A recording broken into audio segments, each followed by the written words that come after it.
السلام علیکم ورحمۃ اللہ وبرکاتہ۔ محترم ناظرین کرام، اللہ کے رسول سید المرسلین صلی اللہ علیہ وسلم غار حرا میں پہلی وحی کے ذریعے منصب نبوت پر فائز ہونے کے بعد 3 سال تک خاموش وعظ و نصیحت کا کام انجام دیتے رہے۔ دوسرا حکم نازل ہوا کہ فاصدع بما تؤمر واعرض عن المشرکین۔ اے حبیب صلی اللہ علیہ وسلم، آپ پر جو وحی کی جا رہی ہے اسے کھول کھول کر لوگوں کے سامنے علانیہ طور پر بیان کر دیا جائے اور کافروں کی پرواہ نہ کی جائے۔ اس حکم کے نازل ہونے کے بعد اللہ کے رسول سید المرسلین صلی اللہ علیہ وسلم نے اس زمانے کے عرب کے میڈیا کا استعمال فرمایا۔ اعلان نبوت کے لیے اللہ کے رسول سید المرسلین صلی اللہ علیہ وسلم نے عرب کے اس دستور کو اپنایا۔ وہ دستور یہ تھا کہ عرب جب کبھی اپنی تمام قوم کو اکٹھا کسی چیز کی خبر اور کسی چیز کی انفارمیشن دینا چاہتے تو وہ کسی پہاڑ کی چوٹی پر کھڑے ہو کر اپنی قوم کو آواز دیتے، اور قوم بھی جانتی تھی کہ جب کبھی پہاڑ کی چوٹی سے کوئی ندا دے تو ضرور کوئی اہم خبر ہمیں ملتی ہے۔ وہ شوق اور ذوق سے پہاڑ کے ارد گرد جمع ہو جاتے۔ اللہ کے رسول سید المرسلین صلی اللہ علیہ وسلم نے بھی اللہ کے اس حکم کو پا کر کہ علانیہ طور پر اپنی نبوت کا اور رسالت کا اعلان فرما دیں، تو اللہ کے رسول صلی اللہ علیہ وسلم نے بھی صفا کی چوٹی کا انتخاب فرمایا۔ آپ صفا کی چوٹی پر جلوہ افروز ہو کر اہل مکہ کو ندا لگائی، یا صباحا یا صباحا۔ اہل مکہ یہ جان کر کے ضرور انہیں کوئی خاص انفارمیشن مل رہی ہے، کوئی خاص خبر سے متنبع کیا جا رہا ہے، وہ شوق سے اس پہاڑ کے ارد گرد جمع ہو گئے۔ اللہ کے رسول سید المرسلین صلی اللہ علیہ وسلم ان مکے والوں کے سامنے اسلام کو، ایمان کو اور اپنی رسالت کو، یعنی اللہ رب العزت کی دعوت کو پیش کرنے سے پہلے اپنے کردار کو آپ نے پیش کیا، اور آپ نے مکے والوں سے ارشاد فرمایا، اے مکے والوں بتاؤ، اگر میں تم سے یہ کہوں کہ اس پہاڑ کے پیچھے ایک لشکر تیار ہے تم پر حملہ آور ہونے کے لیے، تو کیا تم میری اس بات کا اعتماد یعنی بھروسہ کرو گے یا نہیں؟ پورے اہل مکہ ایک زبان ہو کر کہنے لگے کہ اے اللہ کے رسول صلی اللہ علیہ وسلم، ہم ضرور آپ کی اس بات پر اعتبار کریں گے، بھروسہ کریں گے، کیونکہ ہم نے آپ کو بچپن اور جوانی ہر عمر میں ہم نے آپ کو صادق اور امین پایا ہے۔ ہم اقرار کرتے ہیں اس بات کا کہ آپ صادق ہیں، امین ہیں، اور آپ ہمیں جو بھی خبر ہمیں دیں گے وہ سچی ہوگی، ہم اس بات کی تصدیق کرتے ہیں۔ جب اللہ کے رسول صلی اللہ علیہ وسلم نے اپنے کردار کو پیش کر دیا اور اعتماد حاصل کر لیا کہ یہ مجھ پر اچھا اعتماد کرتے ہیں، تو اس کے بعد آپ نے اپنی رسالت کا اور اپنی نبوت کا اور اللہ رب العزت کی وحدانیت کا اور اللہ رب العزت کے حقیقی خدا ہونے کا اعلان فرمایا، اور اہل مکہ سے آپ نے ارشاد فرمایا کہ اے اہل مکہ، تم جن معبودان باطلہ کی عبادت کرتے ہو وہ دراصل تمہارے خدا نہیں، بلکہ تمہارا خدا وہ ہے جس نے تم کو، مجھ کو اور آسمان اور زمین کو، یہ ساری کائنات کو جس نے پیدا کیا، وہ ہم سب کا خدا ہے۔ ہمیں اس کی عبادت کرنی چاہیے، اس کے سامنے سرخم تسلیم ہونا چاہیے۔ محترم ناظرین کرام، یہ سیرت کا ایک چھوٹا سا گوشہ تھا، ایک حصہ تھا۔ اس واقعے کو تمام سیرت نگاروں نے اللہ کے رسول صلی اللہ علیہ وسلم کی سیرت میں لکھا ہے۔ سیرت کے اس ٹکڑے سے ہمیں بہت بڑا سبق ملتا ہے، بہت بڑی نصیحت اس کے اندر ہمیں ملتی ہے۔ وہ سبق اور نصیحت یہ ہے کہ مسلمانوں کو چاہیے کہ اللہ کے رسول سید المرسلین صلی اللہ علیہ وسلم کے اس خاموش میسج اور پیغام سے استفادہ اٹھائیں۔ وہ میسج، وہ پیغام یہ ہے کہ اللہ کے رسول صلی اللہ علیہ وسلم نے اپنے اس عمل کے ذریعے قیامت تک کے آنے والی امت کو یہ درس دیا، یہ سبق دیا کہ لوگوں، اگر تم میری امت ہو تو تم اپنے کردار کو سنوارو، کیونکہ اسلام کی ارتقاء اور اسلام کے استحکام کے لیے جس طرح قلم اور زبان اثر انداز ہوتے ہیں، اس سے کہیں اور کہیں بڑھ کر ایک مومن کا اچھا کردار اثر انداز ہوتا ہے۔ محترم ناظرین کرام، کیا ہم جانتے ہیں کہ جب ہم اپنے مسلمان ہونے کا اعلان کرتے ہیں تو گویا ہم اس بات کا اقرار کرتے ہیں کہ میں اسلام کا نمائندہ اور اسلام کا ترجمان ہوں۔ ہم میں سے کوئی اس حقیقت کو جانے یا نہ جانے، لیکن یہ ایک مسلمہ حقیقت ہے کہ ہم اسلام کے نمائندے اور اس کے ترجمان ہیں۔ ہم میں کا کوئی مسلمان، خواہ وہ امیر ہو یا غریب ہو، بادشاہ ہو یا فقیر ہو،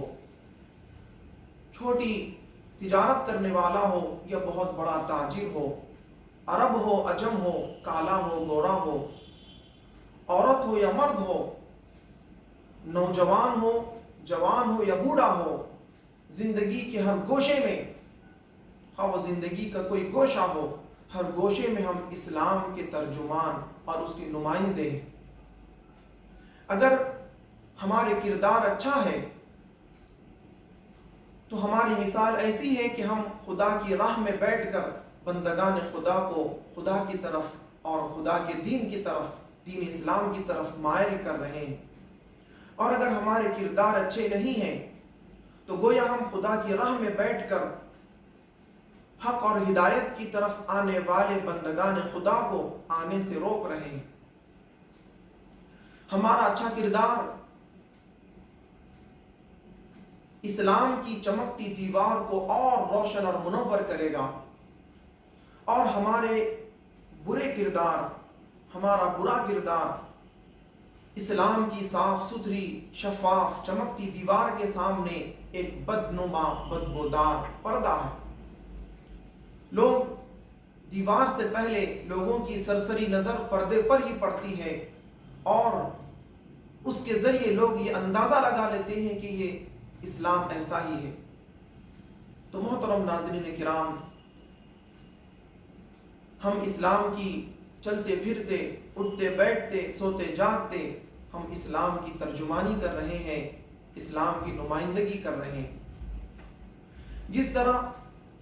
کسی کمپنی میں ملازمت کرنے والے کو کمپنی کہتی ہے کہ تم جب ہم ہمارے ملازم ہیں تو تم ہماری کمپنی کو ریپریزنٹ کر رہے ہیں، تم کمپنی کو کی نمائندگی کر رہے ہیں، تو تمہارا یہ یونیفارم ہونا چاہیے، تم صاف ستھرے رہنا چاہیے، یہ بات کرنے کے گفتگو کا تمہارا یہ لہجہ ہونا چاہیے۔ کمپنی ہر چیز کی ٹریننگ دیتی ہے تاکہ آپ جب گاہک کی طرف اس کمپنی کے جب گاہک کی طرف آپ پہنچتے ہیں یا کوئی کمپنی میں کوئی گاہک آتا ہے تو سب سے پہلے وہ کسی سیلز مین سے ملاقات ہوتی ہے تو اس کی اچھی گفتگو اور اس کا اچھا رکھ رکھاؤ کمپنی کے لیے بہت اثر انداز ہوتا ہے۔ تو اسی لیے کمپنی والے بچوں کو تربیت دیتے ہیں۔ تو محترم ناظرین کرام، ٹھیک اسی طرح ہم بھی کلمہ پڑھ کر اپنے مسلمان ہونے کا اعلان کر کے گویا ہم اسلام کی نمائندگی کر رہے ہیں۔ ہمارا معاملہ، ہمارا طرز گفتگو، ہمارے اخلاق، ہمارے کردار، ہمارا رہن سہن، ہمارا پہننا اوڑھنا، ہمارا سونا جاگنا، الغرض ہماری زندگی کے تمام گوشے ان بندگان خدا کے لیے جن تک اسلام کی دعوت نہیں پہنچی ہے یا جو اسلام کے دائرے میں داخل نہیں ہوئے ہیں، ان تمام بندگان خدا کے لیے ہمارا کردار اور ہمارے یہ سارے زندگی کے معاملات ایک دعوت اور تبلیغ کا کام کر سکتے ہیں۔ جس طرح دعوت اور تبلیغ کے ذریعے لوگ اسلام کی طرف مائل ہوتے ہیں، اس سے کہیں اور کہیں زیادہ بڑھ کر اسلام کی طرف مائل ہمارے اچھے کردار کے ذریعے ہوتے ہیں۔ محترم ناظرین کرام، اللہ کے رسول سید المرسلین صلی اللہ علیہ وسلم نے بھی اسلام کی نشر و اشاعت کا کام واعظ و نصیحت کے ذریعے بھی کیا اور قلم کے ذریعے بھی. جو کچھ وہی آپ پر کی جاتی آپ نے صحابہ کرام کو لکھنے کا بھی حکم دیا, اسے محفوظ کر لینے کا بھی حکم دیا, اور وعظ و نصیحت کے ذریعے بھی بارہا اللہ کے رسول صلی اللہ علیہ وسلم اس کی یاد دہانی کراتے. اور اس کے ساتھ ساتھ تیسرا جو ذریعہ اللہ کے رسول صلی اللہ علیہ وسلم کی اسلام کی نشر و اشاعت کا تھا, وہ یہ تھا کہ اللہ کے رسول سید المرسلین صلی اللہ علیہ وسلم کے اعلیٰ اخلاق اور آپ کا اعلیٰ کردار بھی بہت زیادہ اثر انداز ہوا لوگوں کے ذوق در ذوق اسلام کی طرف مائل ہونے کے لیے. ایسی ہزاروں احادیث موجود ہیں, سیرت کے ایسے بہت سے واقعات ہیں جس میں اللہ کے رسول سید المرسلین صلی اللہ علیہ وسلم کے عمدہ کردار کی وجہ سے لوگوں نے اسلام قبول کیا. یاد دہانی کے لیے میں ایک دو باتیں آپ کے سامنے رکھوں گا. سیرت کی کتابوں میں آتا ہے کہ ایک بڑھیا اللہ کے رسول سید المرسلین صلی اللہ علیہ وسلم کی راہ میں ہمیشہ کانٹے بچھایا کرتی تھی. ایک روز اللہ کے رسول صلی اللہ علیہ وسلم نے اسے نہیں پایا تو آس پاس میں لوگوں سے دریافت کیا کہ یہ بڑھیا کا کیا حال ہے. تو لوگوں نے عرض کیا کہ اللہ کے رسول صلی اللہ علیہ وسلم وہ ان دنوں بہت بیمار ہیں, جس کی وجہ سے آج اس نے آپ کے راستے میں کانٹے نہیں بچھائے. اللہ کے رسول سید المرسلین صلی اللہ علیہ وسلم نے اس بڑھیا کے پاس تشریف لے جانے کا ارادہ فرمایا اور اس بڑھیا کے گھر پہنچ کر اس کی مزاج پرسی کرتے ہیں اور اس کی صحت اور شفا کے لیے آپ دعا فرماتے ہیں. اس کی مزاج پرسی کرنے کے لیے جب اللہ کے رسول صلی اللہ علیہ وسلم اس کے گھر پہنچے تو آپ کے اس عمدہ اخلاق اور اس عمدہ کردار کی وجہ سے وہ اتنا متاثر ہوئی کہ آپ نے اس کے لیے وعظ نہیں فرمایا, آپ نے قلم کے ذریعے کوئی تحریر اسے اسلام سے متاثر کرنے کی نہیں دی, بلکہ آپ کا یہ عمل اس کے اسلام میں آنے کا ذریعہ بنا اور اس نے متاثر ہو کر اللہ کے رسول صلی اللہ علیہ وسلم کے قدموں میں گر کر کلمہ طیبہ پڑھ کر دائرہ اسلام میں داخل ہو گئی. تو محترم بزرگوں اور دوستوں, جس طرح واعظ و نصیحت اور قلم کے ذریعے اسلام پھیلتا ہے, اسی طرح انسان کے ایک مسلمان کے اچھے کردار کی وجہ سے بھی اسلام پھیلتا ہے. دعوت و تبلیغ کا یہ بھی ایک بہت اہم ذریعہ. لیکن آج جب ہم معاشرے میں نظر ڈالتے ہیں تو بہت افسوس ہوتا ہے کہ ہمارا مسلم معاشرہ کردار سازی میں بہت حد تک گر چکا ہے. اچھے کردار, اچھے اخلاق ہمارے معاشرے میں باقی نہیں رہے اور اچھے اور بھلے اخلاق کی جگہ بد اخلاقی اور بد کرداری نے لے لی. محترم ناظرین کرام, ایک بزرگان دین نے ایک واقعہ بھی بیان فرمایا ہے کہ ایک مالدار آدمی کے گھر دعوت ہوئی, وہاں پر تمام مذاہب کے لوگ جمع ہوئے. تو اس میں ایک مسلمان صاحب بھی اس دعوت میں مدعو کیے گئے تھے, جو شہر کے ایک بہت بڑے تاجر کی طرف سے دی گئی دعوت تھی. اس دعوت میں میٹھا, جسے کھیر کہتے ہیں, دسترخوان پر رکھی تھی. تو مسلم صاحب نے ایک کٹورا میٹھے کا کھا لینے کے بعد صاحب خانہ سے انہوں نے اجازت طلب کی کہ اگر آپ کی اجازت ہو تو میں اور مزید میٹھا کھانا چاہ رہا ہوں. بعض کتابوں میں یہ بھی ہے کہ انہوں نے کھانے سے فارغ ہونے کے بعد جو شوربہ تھا اس سوپ کو انہوں نے پینا چاہا. تو صاحب خانہ سے انہوں نے اجازت لی کہ اگر آپ کی اجازت ہو تو میں شوربے کو, جس کو آپ نے روٹی سے کھانے کے لیے تیار کیا ہے, میں اسے مزید ایک کٹورا میں خالی شوربہ پینا چاہتا ہوں. تو اس مجلس میں ایک یہودی تھا, اس نے پوچھا کہ آپ بغیر اجازت کیوں نہیں پیے؟ تو انہوں نے کہا کہ دیکھو, اسلام ہمیں اس بات کی تعلیم دیتا ہے کہ ہم چھوٹی سی چھوٹی چیز کا خیال رکھیں۔ صاحب خانہ نے اس شوربے کو یا اس میٹھے کو، اس شوربے کو انہوں نے روٹی سے کھانے کے لیے بنایا ہے۔ اگر میں کٹورے سے پیوں گا اور ہم تمام اسی طرح کٹورے سے پینے لگ جائیں گے تو پھر گھر والوں کے لیے یہ شوربہ باقی نہیں رہے گا، ختم ہو جائے گا، اور اس طرح صاحب خانہ کو تکلیف ہوگی۔ اب رہا میٹھا، یہ بھی چکھنے کی غرض سے، یعنی کھانا کھانے سے فارغ ہونے کے بعد ایک کم مقدار میں کھائی جانے والی چیز ہے، اور مجھے پسند آنے کے وجہ سے میں اسے زیادہ مقدار میں کھانا پسند کر رہا تھا، تو اسی لیے میرا یہ عمل صاحب خانہ کو تکلیف نہ پہنچائے، اسی لیے میں نے ان سے معافی چاہی، اجازت طلب کی۔ اس یہودی نے اس مسلمان شخص کے اس برتاؤ سے، اس کردار سے اتنا متاثر ہوا، اور اس بھری محفل میں اس نے اعلان کیا، اور اس مسلمان شخص سے اس نے ریکویسٹ کی، التجا کی کہ تم مجھے کلمہ پڑھا کر اپنے اسلام میں داخل کر لو۔ میں آج اسلام سے بہت متاثر ہوا ہوں، کیونکہ جو مذہب، جو دین انسان کو، کسی دوسرے انسان کو اتنی چھوٹی تکلیف دینا پسند نہیں کرتا، وہ مذہب، وہ اسلام دہشت گرد کیسا ہو سکتا ہے؟ وہ اسلام لوگوں کا خون بہانے کی ترغیب کیسا دے سکتا ہے؟ ہرگز یہ ممکن نہیں ہے، اور اسلام یقیناً امن کا مذہب ہے، اور اس نے اس سے متاثر ہو کر اسلام قبول کیا۔ محترم ناظرین کرام، اس جیسے، یعنی میں نے اسلام کو کیوں قبول کیا ہے، اس ایسی ہزاروں داستانیں ہیں جو میں نے پڑھی ہے۔ وقت نہیں ہے کہ وہ ساری کی ساری واقعات آپ کے سامنے بیان کی جائیں، بس آپ یقین کر لیجئے کہ ایسے ہزاروں واقعات ہیں کہ لوگوں کے اچھے اخلاق نے، ایک تاجر کے اچھے اخلاق نے سامنے والے کے ہدایت پانے کا ذریعہ بنا، اور ایک دھوبن جو کسی گھر میں کپڑے دھویا کرتی تھی، اس کے اللہ پر کامل توکل اور اس کی ایمانداری نے اور اس کے اس عمدہ برتاؤ نے صاحب خانہ کو، یعنی گھر والوں کو، مکمل پورے کے پورے گھر والوں کے لیے ہدایت کا اور اسلام کی طرف آنے کا ذریعہ بنا۔ تو ایسے ہزاروں واقعات